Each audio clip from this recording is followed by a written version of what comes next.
Lo que primero a mí se me ocurre, por haber embarcado y por haber andado por aquellos lugares, esa situación de ese momento. ¿Qué decirte a vos? Pero debemos recordar ese momento. Las 4 de la tarde, en un lugar como ese, ya se va desplazando la noche, la oscuridad. Primer lugar. Segundo lugar, vientos. Estos vientos locos que soplan y levantan un oleaje infernal. Tercer lugar, la época del año, frío, mucho frío. Sabemos, porque muchas veces cuando me ponían un traje antiexposición arriba de una nave, de una aeronave o de un buque, y hacíamos los simulacros de zafarrancho, de combate, o la de abandono de un buque, me decían, un cuerpo en el agua, a esta altura, a esta hora, con la temperatura que tiene el agua, no se aguanta mucho. Por eso el tema del traje antiexposición. Y en el medio de todo eso, Nilo, ¿qué edad tenías? Yo tenía 19 recién cumplidos. 19 recién cumplido.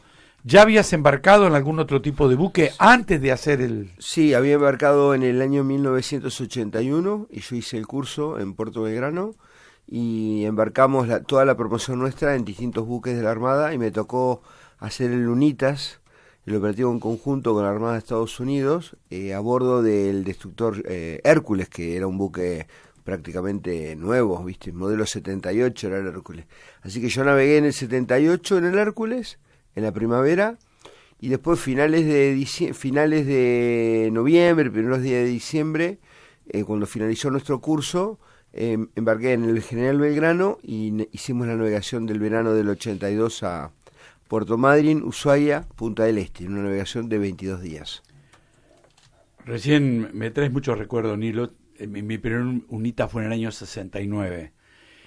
Y la llegada del Hércules, bueno, nos invitaron a todos y lo que primero mostró el Hércules es cómo caía una de las bandas rápidamente, ¿no? Sí. Cómo daba la vuelta rápidamente. Fue una de las primeras cosas que mostraron el Hércules. Después creo que iba a venir la Santísima Trinidad, que era son tipo 42. Claro. Como Sheffield. Como el Sheffield, que hoy, hace 44 años, un día como hoy, fundida la Sheffield por un misil Exocet disparado desde un Super-Étendard, tipo 42. Precisamente el modelo tipo 42 de Santísima Trinidad y del Hércules es lo que permitió trabajar con los radares para observar el lóbulo, para poder determinar el punto ciego del radar y dónde se lo podía atacar, y se lo probó con éxito el 4 de mayo de 1982. Más allá de manejar bien el avión, de ser un gran piloto, una obra maestra, la técnica para que con los datos que le dio el Neptune, pegársela donde se la pegaron, a casi 30 kilómetros, un poco más, no sé. Nevio, te dije, recordando a nuestro amigo, en ese momento yo te tengo que preguntar si vos, porque a mí nunca lo pude lograr, me gustaba pero nunca lo pude lograr, ¿cómo te adaptabas a navegar, a la navegación? ¿Te descomponías los primeros días y después te asentabas? ¿Eras como un pato en el agua? ¿No tenías problemas? Sí, un tema importante era el buque muy grande, un buque demasiado grande, 182 metros, muy pesado. Quiere decir de que era un buque que se movía lentamente, ¿no es cierto? No era un destructor o una corbeta que iban en el aire. Vos veías, por ejemplo, los destructores, que eran los escoltas nuestros, el Bullard o el Piedrabuena, y vos la proa no la veías directamente porque iban enterrados en el agua. En cambio el crucero, viste, un barco tan grande, igual que el portaaviones, tenían un hándicap, entre comillas. De todas maneras, el movimiento existe, pero no tan bravo como navegar en un destructor o en una corbeta o en un velero, por supuesto. Pero nos íbamos adaptando, eran los primeros días y después ya más o menos nos acostumbrábamos a vivir en movimiento. Así que lo pudimos hacer sin ningún inconveniente. ¿Vos te podés acordar una hora antes que estabas haciendo? Sí, me acuerdo porque era la guardia nuestra, estábamos de guardia de 12 a 16. Nosotros... ¿En qué sector? Yo estaba en SIC, Central en Información en Combate. ¿En el puente? SIC está una cubierta abajo del puente. Bien. Está SIC, está la radio y está el puente. SIC es asesora al puente. Pero estaba sobre cubierta. Sí, estábamos en cubierta principal. Bueno. SIC estaba en la cubierta principal. Quiere decir, SIC sería hoy todo lo que tiene que ver con GPS, con toda la parte de computación de navegación, cartas de navegación, todos los repetidor radar. SIC en el portaaviones era toda la carta de aeronavegación. En SIC están los sonares. En el Belgrano no teníamos sonar, pero me refiero que es toda la parte táctica estratégica del buque. SIC, Central de Información en Combate. En algún momento me tocó vivir alguna situación complicada. No llegó a combate, pero la pasamos mal. Fue en el 83, cuando nos desplazaron 2 aviones Phantom, en un avión que íbamos con Héctor Gallo, Osvaldo Zurlo, en un avión de la Armada, al sur de Malvinas, que trascendió en el mundo, se vio en los noticieros del mundo, filmé alrededor de 15 minutos. Sé lo que significa porque cuando volví, lo primero que me agarraron en la Armada, inteligencia, me dice, por favor, usted no puede decir la ubicación en que estábamos. Ustedes, ¿en algún momento supieron que había alguien cerca de ustedes merodeando algún buque extranjero, algún submarino, una hora previa a esto? No. Nosotros lo que sí sabíamos es que estábamos en peligro, en consecuencia habíamos estado cubriendo puestos de combate hasta aproximadamente las 5 de la mañana del domingo 2 de mayo. ¿Por qué? Porque íbamos rumbo sur, rumbo al brazo sur del estrecho de San Carlos. Sabíamos que apenas ingresáramos a las 200 millas podíamos entrar en combate porque los británicos así lo habían anticipado. Recordad que había una zona de exclusión y ellos precisamente habían dicho, cualquier buque, cualquier avión, cualquier submarino que ingrese a las 200 millas de exclusión será atacado. Entonces nosotros con nuestros escoltas, con nuestra cortina, que eran los 2 destructores, el Bullar y el Piedrabuena, estábamos ingresando. Sobre 5 de la mañana aproximadamente es donde viene el famoso cambio de orden, donde se aborta el plan que estaba ideado, que era hacer un ataque en pinza, el portaaviones 25 de mayo por el norte de San Carlos, el Belgrano por el sur. En ese momento llega el cambio de orden, a partir de ahí luego nosotros tomamos conocimiento con el transcurso de los años de que el portaaviones había cambiado rumbo y se había ido hacia el continente con sus escoltas, y nosotros también cambiamos rumbos y nos venimos hacia la zona de la Isla de los Estados. Sobre 5 o 6 de la mañana. Ahí se levanta el puesto, cubrir puesto de combate, y pasa a crucero de guerra. Quiere decir que dos tercios de la tripulación tuvimos la posibilidad de ir un ratito a descansar. Los que quedaron tomando la guardia, es la guardia de 8 a 12. Ellos venían de cubrir combate durante todo el día anterior, durante toda la noche, y siguieron hasta las 12 del mediodía. La guardia mía nos pudimos ir a descansar un ratito, y tomamos guardia después de 12 menos cuarto del mediodía hasta las 4 de la tarde. Ahora, Nilo, la flota de la Armada se vuelve a Puerto Belgrano porque había alguna información de que había submarinos acechando.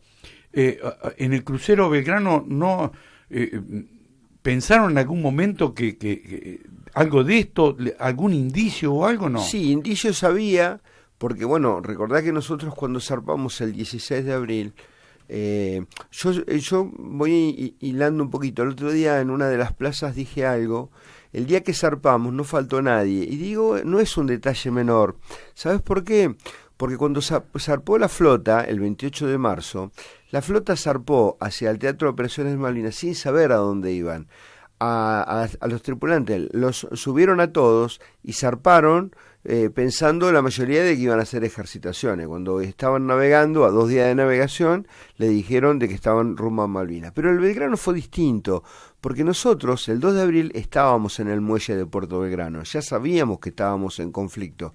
El 16 de abril, cuando el Belgrano zarpa, no faltó nadie porque yo siempre digo, ¿y qué pasa si yo no hubiera ido? ¿Y si yo me hubiera quedado en mi casa? ¿Y si hubiera perdido el colectivo?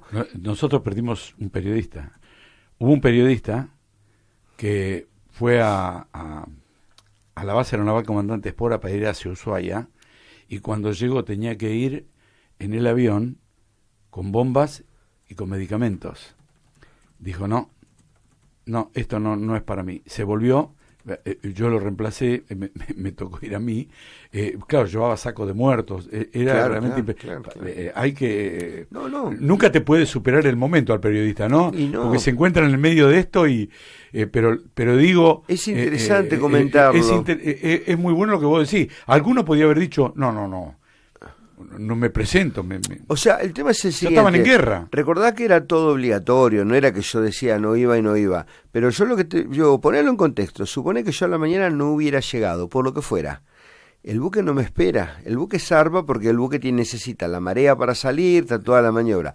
Después a lo mejor a mí me hubieran enganchado, a lo mejor estaría preso por desertor todavía, pero hubiera zafado de la guerra. Ese día, hasta los dos civiles, los dos cantineros estaban a bordo. Ellos no tenían obligación de ir, ellos habían sido invitados a desembarcar. Perdieron la vida los dos, ¿no? Los dos, los hermanos Ávila. Perdieron la vida ellos los dijeron, dos. y esa navegación no fue de comercio. Eran de Punta Alta. Claro, porque ellos durante todas las navegaciones vendían en su cantina y vivían de eso, obviamente, pero en la guerra prácticamente la cantina no se abrió, así que no es que decían yo voy a hacer el negocio con la guerra. Bueno, ahora, cuando nosotros zarpamos, lo que te quería comentar es que ya vamos navegando relativamente cerca de la costa, se llama navegación costera. Yo cuando muestro en los mapas veo, siempre se ven, los colores del mar son de más clarito a más oscuro, eso denota la profundidad.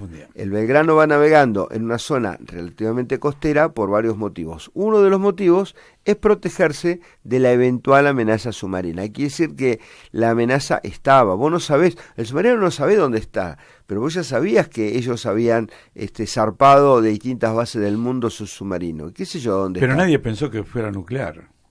Bueno, estaba la información, nosotros no la teníamos, pero después trascendió de que estaba la información de que había convencionales y nucleares. En ese momento el nuclear era un submarino nuevo. Hoy en día hablar de un submarino nuclear es muy conocido, pero en ese momento no estaba en el tapete todavía la palabra nuclear, ¿no es cierto? Eso fue lo que más sorprendió. Nosotros Ahora, durante toda la navegación tuvimos contactos aéreos, contactos de superficie, se cubrieron muchos puestos de combate, algunos eran entrenamientos y otros eran reales, por un avión argentino que no se identificaba, por un buque mercante, no me acuerdo si era un ruso que estaba pescando y no se identificaba, pero te sale el contacto en las pantallas y se cubre el puesto de combate, obviamente. Pasaron 44 años, Nilo, pero todavía hay gente que no dimensiona esto, especialmente con aquellos chicos que eran muy jóvenes y que vivieron estas cosas.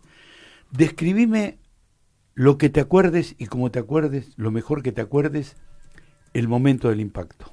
En el momento del impacto yo estaba entregando la guardia a un compañero mío, cabo primero de operaciones Walter Martelli.